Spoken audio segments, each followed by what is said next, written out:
পৃথিবী সৃষ্টি করার পরে পৃথিবী কাঁপে, আল্লাহ পাথর দিয়ে পেরেক মারলেন, পৃথিবী আর কাঁপে না। সুবহানাল্লাহ। ফেরেশতারা দেখে তো অবাক। ফেরেশতারা বলে, আল্লাহ পাহাড়ের এত শক্তি, পাহাড় গেড়ে দিলেন পৃথিবীতে, আর পৃথিবী কাঁপে না। হাল মিন খালকিকা আশাদ্দু মিনাল জিবাল, আল্লাহ আপনার সৃষ্টির মধ্যে পাহাড়ের চেয়ে শক্তিশালী কি কিছু আছে? আল্লাহ বললেন, নাআম, আছে। আল হাদিদ, লোহা। লোহা পাহাড়ের চেয়ে শক্তিশালী, কারণ লোহা পাহাড়ে মারলে পাহাড় ভেঙে যায়, ঠিক কিনা? ফেরেশতারা আরো অবাক, লোহা এত শক্তিশালী? হাল মিন খালকিকা আশাদ্দু মিনাল হাদিদ, আল্লাহ তাহলে লোহার চেয়ে শক্তিশালী মনে হয় কিছু নাই, আছে? আল্লাহ বললেন, নাআম, আছে। আন্নার, আগুন, কারণ আগুনের মধ্যে লোহা ফেলে দিলে লোহা গলে যায়, ঠিক কিনা? ফেরেশতারা তো আরো অবাক। ফেরেশতারা বলে, তাই নাকি? আগুন এত শক্তিশালী, তো হাল মিন খালকিকা আশাদ্দু মিনান নার, আল্লাহ আপনার সৃষ্টিতে আগুনের চেয়ে শক্তিশালী কিছু আছে? আল্লাহ বলে, আছে। আলমা, পানি, কারণ আগুনের মধ্যে পানি ঢাললে আগুন পাওয়া যায়। ফেরেশতারা তো এবার আরো অবাক, পানি এত শক্তিশালী, ওই পানি গট গট গট গট করে আমরা খাই, এত শক্তিশালী আল্লাহ। হাল মিন খালকিকা আশাদ্দু মিনাল মা, আপনার সৃষ্টিকুলের মধ্যে পানির চাইতেও শক্তিশালী কি কিছু আছে? আল্লাহ বলে, আছে। সেটা আবার কি? আল্লাহ বলে, আর রিহ, বাতাস। বাতাস যখন সাগরের পানির মধ্যে উচ্ছ্বাস মারে তখন এটা জলোচ্ছ্বাস হয়ে যায়, ঠিক কিনা? বাতাসের ধাক্কায় পানি জলোচ্ছ্বাস হয়ে এক জায়গা থেকে আরেক জায়গায় যায়। আল্লাহ বললেন, পানির চাইতেও শক্তিশালী সৃষ্টি আমার আছে, ওইটার নাম বাতাস। ফেরেশতারা অবাক হয়ে আবার জিজ্ঞেস করে, আল্লাহ আপনার সৃষ্টিকুলের মধ্যে বাতাসের চাইতেও শক্তিশালী কিছু আছে কিনা বলেন। আল্লাহ বললেন, আছে। বাতাসের চাইতেও শক্তিশালী হলো আমার আশরাফুল মাখলুকাত মানুষ। মানুষ শক্তিশালী, ওই মানুষ যে মানুষ গোপনে দান করে।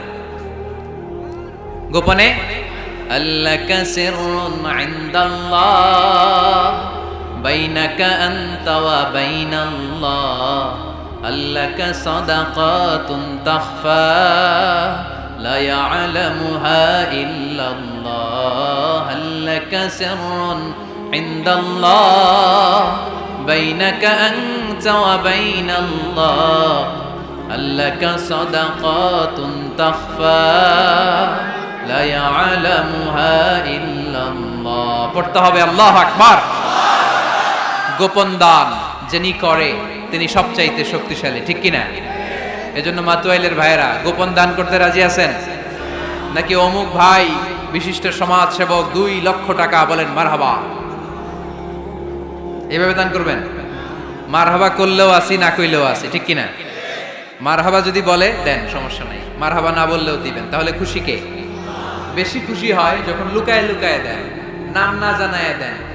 ওই দান আল্লাহ এমন ভাবে কবুল করে, ওই দানের কারণে 7 শ্রেণীর ব্যক্তিকে আল্লাহ আরশের নিচে ছায়া দিবে। যেদিন কোনো ছায়া পাওয়া যাবে না, ওই দিন ওই ব্যক্তিকে আল্লাহ টেনে আরশের ছায়ার নিচে বসিয়ে দিবে। তাহলে কোরআন পাহাড়ের কথা যা বলেছে, বিজ্ঞানে ওই কথা আছে না নাই? এরপর কোরআন বলেছে, আলাম তারা আন্নাল্লাহা ইউসজি সাহাবান সুম্মা ইউআল্লিফু বাইনাহু সুম্মা ইয়াজআলুহু রুকামান ফাতারাল ওয়াদকা ইয়াখরুজু মিন খিলালিহি, আল্লাহ সাগরের পানিগুলোরে তারায় মেঘ বানায়, আকাশে নেয়, বৃষ্টি নাজিল করে। এটাকে বলে সায়েন্স, এটার নাম দিয়েছে ওয়াটার সাইকেল বা হাইড্রোলজিক্যাল সাইকেল। এটাই আল্লাহ কোরআনে এইভাবে বলেছে, আলাম তারা আন্নাল্লাহা ইউসজি সাহাবা, তোমরা কি দেখো না সূর্যের তাপে বাষ্প হয়ে গ্যাস হয়ে পানিগুলো উপরে ওঠে। যারা বিমান দিয়ে ফ্লাই করেন তারা বিমানের জানলার পাশে সিট পেলে দেখেন নাই কিভাবে মেঘমালাগুলো বিমানের সাথে খেলা করে? এগুলো তৈরি করছে কে? তার মানে কোরআন যা বলল বিজ্ঞান তাই বলে। সানশাইন, সূর্যের প্রখর তাপে পানিগুলো বাষ্প হয়ে উপরে যায়, ঘনীভূত হয়, কন্ডেনসেশন, কন্ডেন্সড হয়, ঘনীভূত হয়, মেঘমালা হয়। ওই মেঘ থেকে ঝিরি ঝিরি ঝিরি ঝিরি বৃষ্টি নাজিল করে কে? আমাদের ফসল খেতে গরু যদি খাইতে আসে আমরা তারাই না? আল্লাহ কয়, তুই তোর ফসল ক্ষেত বাঁচানোর জন্য গরু তারাস, আমি তো আকাশে মেঘ তারাই। তোর এখান থেকে যে ফসল আসে, এখানে ফসল উৎপাদনের জন্য পরিশ্রম তুই একা করস নাই, আমারও পরিশ্রম আছে। তুই দুনিয়ার জমিনে ছাগল তাড়িয়ে দিস, মেঘ তাড়িয়ে দিস, আমি আল্লাহর আদেশে আকাশের মেঘগুলো আমি তাড়িয়ে তোর ক্ষেতের উপরে, ফসল ক্ষেতের উপরে নিয়ে বৃষ্টি নাজিল করে আমি সবুজ শ্যামল ফসল ক্ষেত দিয়েছি। তার মানে সায়েন্স যা বলেছে আর বিজ্ঞান যা বলেছে মিল আছে না নাই? মুত্তাকিনদের জন্য পথ প্রদর্শনকারী। তো আজকের এই মাহফিলের শুরুতে যে মেসেজটা আপনাদের কাছে ড্রপ করতে চাই সেটা হচ্ছে কোরআন এটা হেদায়েতের কিতাব। এটা কিসের কিতাব? সবাই বলেন কিসের কিতাব? এটা গাইড দেয় যারা মুত্তাকি তাদেরকে। কোরআনের শুরুতেই আল্লাহ তাআলা এই বিষয়টা আমাদের কাছে ক্রিস্টাল ক্লিয়ার করেছেন, স্পষ্ট করে বলেছেন, যালিকাল কিতাব লা রাইবা ফি হুদাল লিল মুত্তাকিন। This is the book, the most authentic and original and reliable book ever in the world. There is no doubt in it and a guidance to those who are muttaqin. এটা এমন বই যে বইয়ে কোনো ভুল নাই। এই বইয়ে কোনো ভুল আছে? আওয়াজ করে বলেন, কোরআনে কোনো ভুল আছে? কোনো সন্দেহ আছে? সংশয় আছে? হেদায়েতের কিতাব করে মুত্তাকিদের জন্য এটাকে পাঠালো কে? এজন্য রাব্বুল আলামিন বলেন, যালিকাল কিতাবু লা রাইবা ফি হুদাল লিল মুত্তাকিন। This is the book, there is no doubt in it. এটা এমন বই যেটাতে সন্দেহ নাই। এটা মুত্তাকিনদের জন্য পথ প্রদর্শনকারী। তাহলে এই কথাটা, এই মেসেজটা আজকে আমাদেরকে মুখস্থ করে নিয়ে যেতে হবে যে কোরআন হেদায়েতের কিতাব। এটা কিসের কিতাব? পথ দেখায়, সত্যের পথ, কল্যাণের পথ, জান্নাতের পথ। ইয়াহদি লিল্লাতি হিয়া আকওয়াম, যে পথটা খুব সুদৃঢ়, খুব মজবুত। কোরআনের এই পথে ডানে বায়ে কোনো মোড় নাই, কোনো ইউটার্ন নাই, কোনো চৌমুহনী নাই, স্ট্রেট ফরওয়ার্ড। এই রাস্তায় যদি দুনিয়ায় আমরা চলতে শুরু করি, এই রাস্তা শেষ হয়ে যাবে জান্নাতুল ফেরদাউসের ভেতরে। আওয়াজ করে পড়ি সুবহানাল্লাহ। এজন্য এই কোরআন থেকে আমাদেরকে হেদায়েত নিতে হবে। এই কোরআন থেকে আমাদেরকে গাইডেন্স নিতে হবে। আমাদের জীবনের চলার পথে যেখানেই আমরা সমস্যায় পড়ব, এই কোরআন থেকে আমাদের গাইডেন্স, হেদায়াত, পথ প্রদর্শন যেটা আল্লাহ তাআলা আমাদের জন্য দিয়েছে সেটা আমাদেরকে গ্রহণ করতে হবে। কারণ এই কিতাব এমন কিতাব যেটা মানুষকে অন্ধকারচ্ছন্ন একটা পথ থেকে আলোর পথ দেখায়, ঠিক কিনা?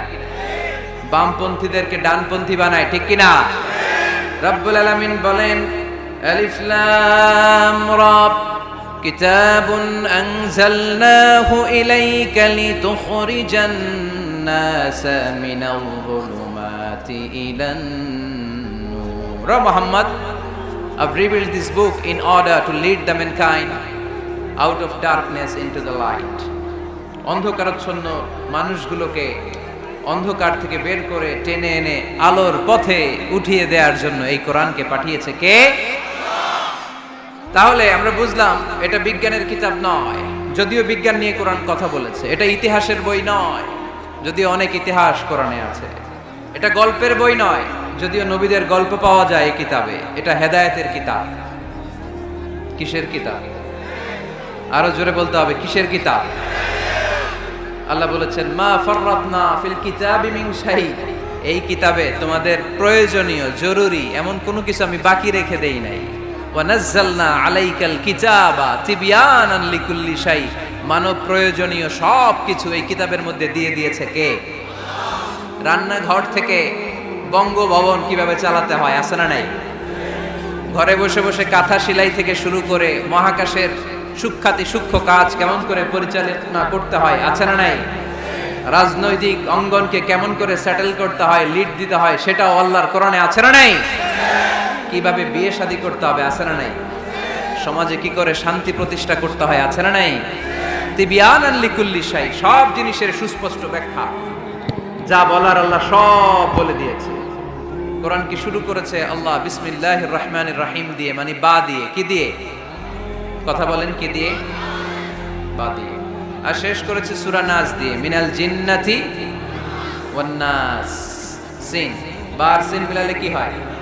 এবার বাসে চড়ে গুলিস্তান। বাসে চড়ে কই যাব?